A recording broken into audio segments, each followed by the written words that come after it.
SMA Negeri 2 Sungai Tarap berdiri anggun di kaki Gunung Merapi.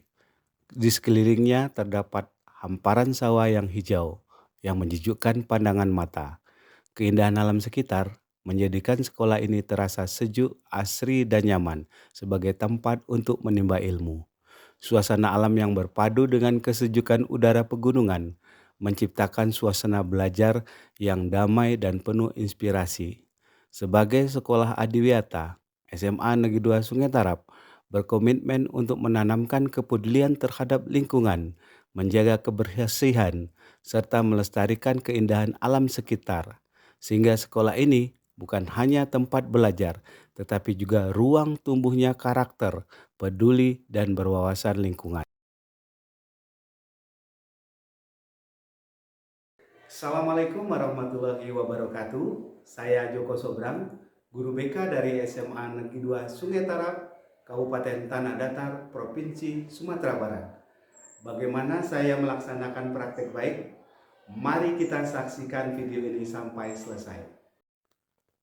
Dalam dunia pendidikan saat ini, murid tidak hanya dituntut cerdas secara akademik, tetapi juga tangguh menghadapi berbagai tantangan di dalam kehidupan nyata. Di SMA Negeri 2 Sungai Tarap, kami percaya bahwa ketangguhan diri dapat ditempa melalui pengalaman belajar yang bermakna. Inilah praktik baik saya, menempa ketangguhan diri murid dengan Smart RK. Fenomena yang kami temukan di sekolah menunjukkan bahwa sebagian murid masih kesulitan mengelola stres akademik. Mereka mudah menyerah ketika dihadapkan kepada hambatan dan kegagalan dan merasa kehilangan motivasi untuk mencoba kembali. Hal ini menjadi tantangan bagi kami, para guru, untuk menghadirkan pembelajaran yang tidak hanya sekedar mengejar nilai, tetapi juga membentuk karakter yang tangguh dan bersemangat. Untuk itu, saya mencoba menerapkan metode Smart RK dengan pendekatan deep learning. Dengan menggunakan model ini, sangat membantu murid memahami makna belajar secara mendalam dan belajar bangkit dari setiap kesulitan. Penerapan praktik baik menempa ketangguhan murid melalui model Smart RK ini saya lakukan dengan cara yang pertama adalah memberikan pemahaman awal kepada siswa dengan menggunakan SMART, yaitu akronim dari sadar diri, motivasi tinggi, adaptif, resiliensi, dan tanggung jawab. Lalu dalam kegiatan pembelajaran, saya melakukan dengan RK, yaitu A. Aktivitas, R. Refleksi, K. Konseptual, A. Aktualisasi. Warahmatullahi wabarakatuh.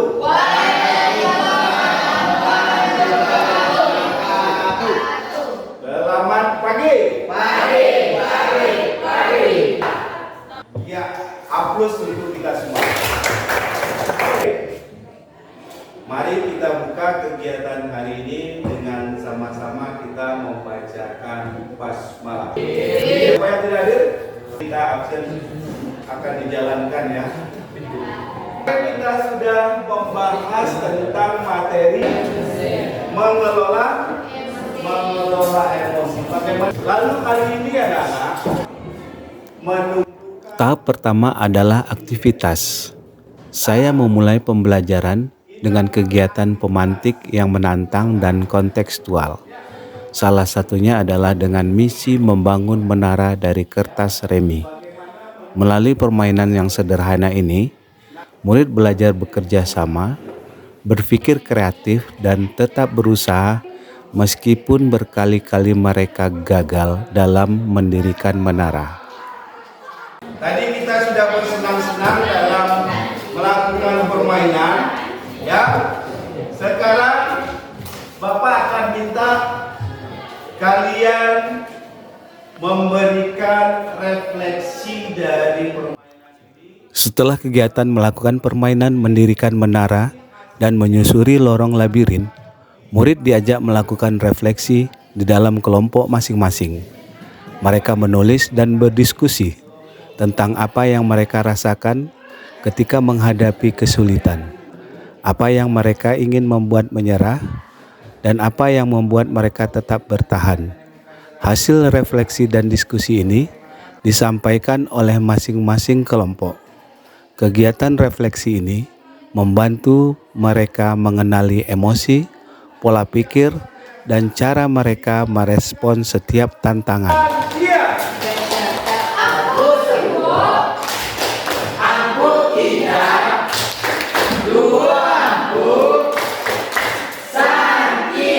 Apa akan memberikan penguatan tentang konsep yang kita pelajari sekarang.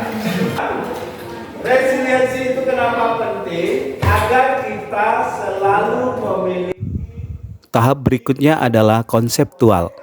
Guru mengaitkan pengalaman murid dengan teori growth mindset dan nilai karakter resiliensi. Murid memahami bahwa kegagalan bukan akhir dari sebuah proses, tetapi bagian dari perjalanan menuju keberhasilan.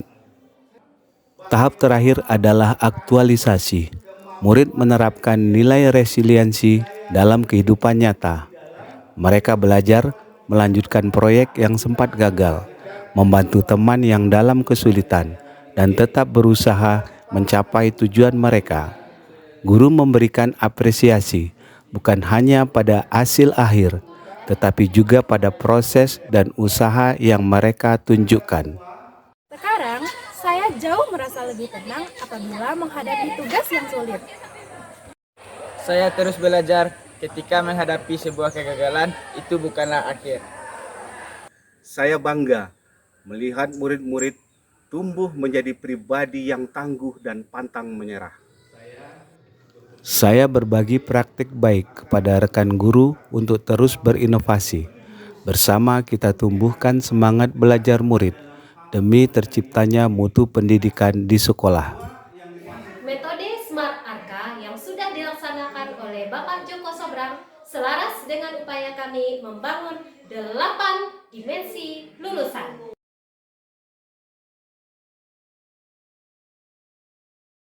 Melalui metode Smart Arka, murid belajar bahwa kegagalan bukan akhir, melainkan bagian dari proses menuju keberhasilan.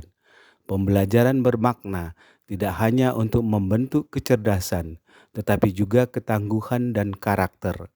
Mari terus menempa semangat pantang menyerah untuk mencetak generasi yang tangguh, mandiri, dan berkarakter sesuai dengan 8 dimensi profil lulusan.